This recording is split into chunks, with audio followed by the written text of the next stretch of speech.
नमस्कार सामान ज्ञानन संग्रह सीरीज में हम जो कुछ रेंडमली हिस्ट्री या साइंस या जो अपनी ज्योग्राफी होती है पॉलिटी से जो कुछ टॉपिक लेते हैं तो उसको डिस्कस करते हैं बहुत ही कम समय में। और उससे जो बेस प्रश्नोत्तरी जो है इम्पोर्टेंट प्रश्न वो डिस्कस करेंगे। तो ये पार्ट वन होगी जिसमें मेन इम्पोर्टेंट जो टॉपिक्स है उसके बारे में डिस्कस करेंगे, और पार्ट टू में जो है वो प्रश्नोत्तरी के बारे में हम बात करेंगे।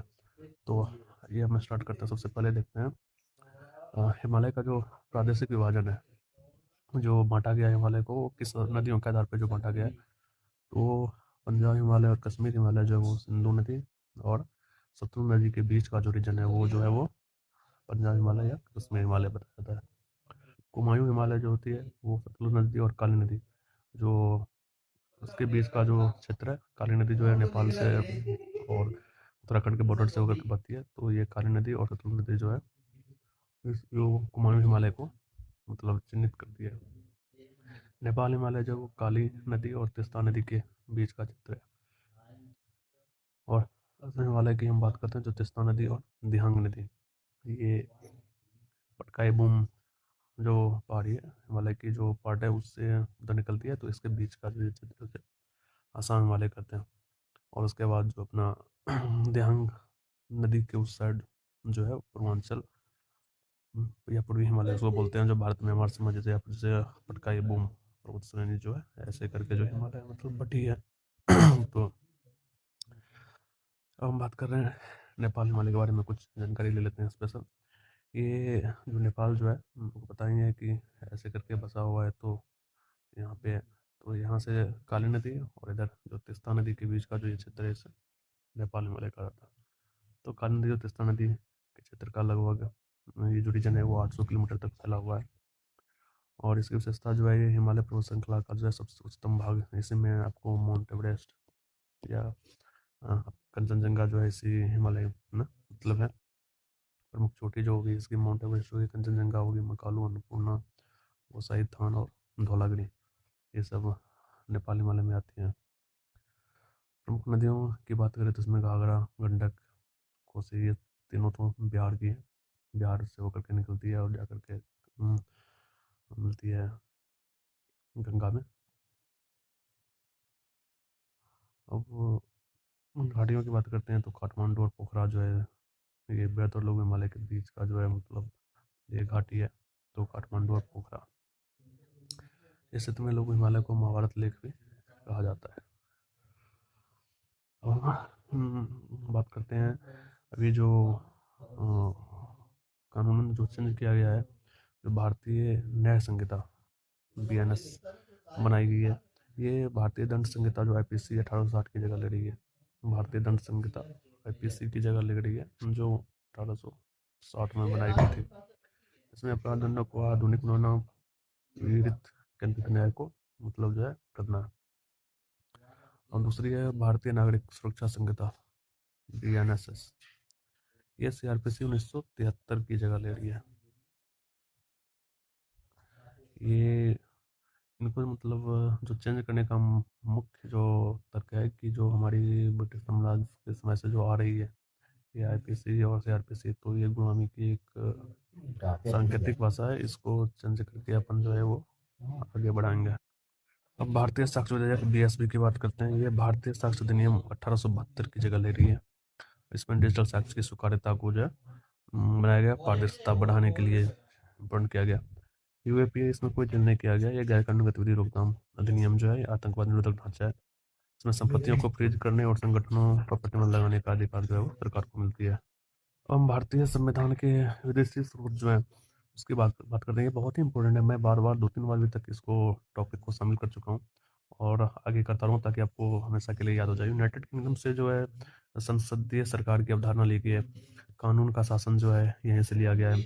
विधायी प्रक्रिया जो है वो भी यहीं से ली गई है। एकल नागरिकता होनी चाहिए। कैबिनेट प्रणाली होनी चाहिए जो मतलब प्रधानमंत्री जो है उसके प्रमुख होते हैं। विशेषाधिकार संबंधी जो है अधिकार वो है संसदीय विशेषाधिकार है। द्विसदन होना चाहिए, उच्च सदन और निम्न सदन, प्लस जो राष्ट्रपति जो है उसकी अवधारणा यहीं से ली गई है, क्योंकि यहाँ पे जो यूनाइटेड किंगडम में राजा जो है वो सर्वोच्च होता है, तो यहाँ पे राष्ट्रपति को उसका सर्वोच्च बनाया है। अब संयुक्त राज्य अमेरिका यूएसए से जो लिया गया है, मौलिक अधिकार लिया गया है, न्यायपालिका की स्वतंत्रता, न्यायिक समीक्षा का अधिकार जो है वो सुप्रीम कोर्ट को दिया गया है। राष्ट्रपति पर जो महाभियोग लगाया जाता है या फिर ये वहीं से लिया गया है। और या फिर जो सुप्रीम कोर्ट के जो मुख्य न्यायाधीश हैं उसके ऊपर जो महाभियोग लगता है, तो ये उसी का एक पार्ट है। सर्वोच्च न्यायालय के न्यायाधीशों को हटाने का इसी के तहत आते हैं। उपराष्ट्रपति का पद जो है वो संयुक्त राज्य अमेरिका से लिया गया है। राष्ट्रपति का पद है जो वो ब्रिटेन से ही है, उपराष्ट्रपति का संयुक्त राज्य अमेरिका से। फ्रांस की बात, फ्रांस से हमें गणतंत्र की अवधारणा है वो फ्रांस से ली गई है। प्रस्तावना में जो स्वतंत्रता, समानता और बंधुत्वता जो है वो फ्रांस से लिया गया है। अब हम बात करते हैं भारतीय संविधान के और अन्य निर्दिष्ट स्रोत हैं। जर्मनी से आपातकाल के दौरान मौलिक अधिकारों का जो निलंबन होता है वो लिया गया है।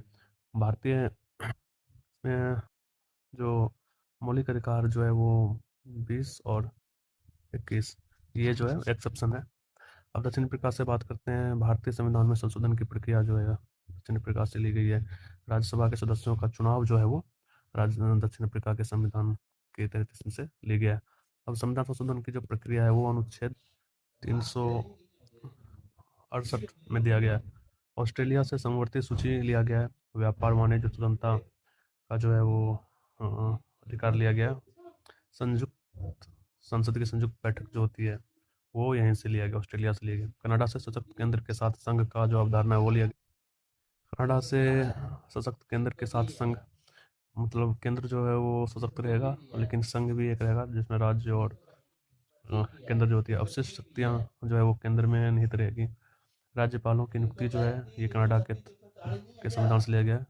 सुप्रीम कोर्ट की सलाहकारी अधिकारिता जो है, जो राष्ट्रपति को सलाह देता है, ये कनाडा से लिया गया है। आयरलैंड से राज्य के नीति निश्चय सिद्धांत जो है DPSP, ये आयरलैंड से लिया गया है। राज्यसभा के सदस्यों का जो नामांकन है वो आयरलैंड से लिया गया। राष्ट्रपति की चुनाव की जो विधि है तो ये आयरलैंड से लिया गया है। इसमें मेन दो इंपॉर्टेंट है, ये राष्ट्रपति का चुनाव और DPSP। जापान जापान से कानून द्वारा स्थापित प्रक्रिया जो है जापान के थ्रू लिया गया। रसिया से जो महत्वपूर्ण एवं मौलिक कर्तव्य लिया गया और प्रस्तावना में जो है न्याय में सामाजिक, आर्थिक और राजनीतिक न्याय जो है ये रसिया से लिया गया।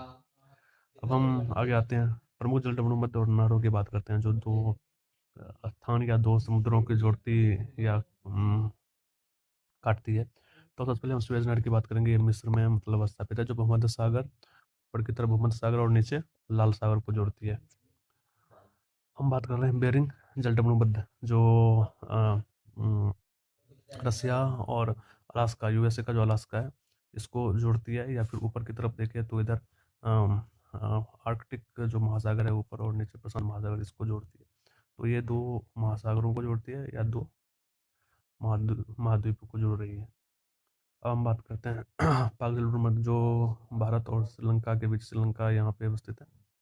तो इसके बीच जो है वो मतलब ये भारत और श्रीलंका को जोड़ती है। या फिर दो जो समुद्र है, जो महासागर है, उसको जो है वो मतलब जोड़ने का काम करती है। इस साइड बंगाल की खाड़ी और इस साइड मन्नार की खाड़ी, तो इसको ये जोड़ने का काम करती है।